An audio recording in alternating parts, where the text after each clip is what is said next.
জায়গায় আরেকটি গণমিছিলের আয়োজন করা হয়েছিল। সেখানে আমরা লক্ষ্য করলাম একজন বহিষ্কৃত লোক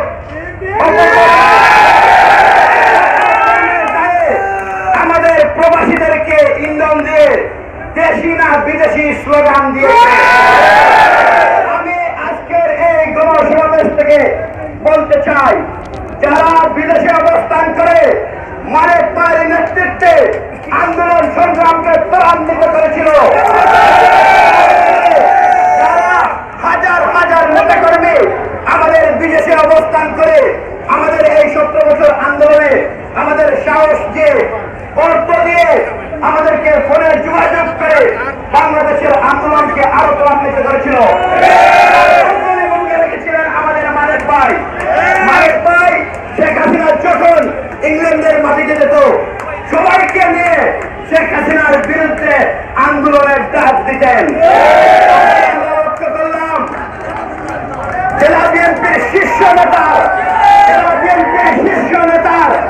একটি গণমিছিলে বহিষ্কৃত নেতা কিভাবে আমাদের বিদেশি ভাইদেরকে অপমান করেছিল, কিন্তু এর তার জবাব দিতে হবে।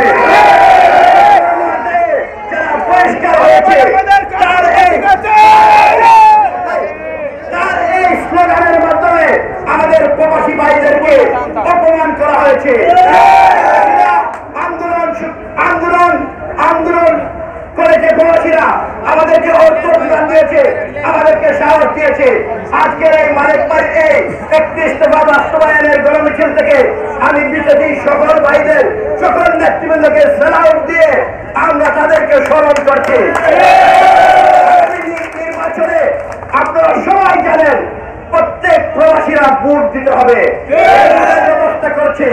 আমি জানতে চাই যারা দেশি না বিদেশি স্লোগান দিল তাদের সামনে একটি শীর্ষ নেতার গণমিছিলে এরকম বিকৃতি করে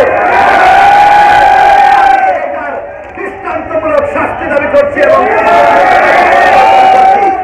যারাই আজকের এই গণমিছিলে উপস্থিত হয়েছেন সবাইকে দক্ষিণ সুরমা তথা 3 আসনের পক্ষ থেকে, মারেক ভাইয়ের পক্ষ থেকে, সিলেট জেলা যুবদলের পক্ষ থেকে অগ্রিম অভিবাদন মোবারকবাদ জানিয়ে আমি আমার সংক্ষিপ্ত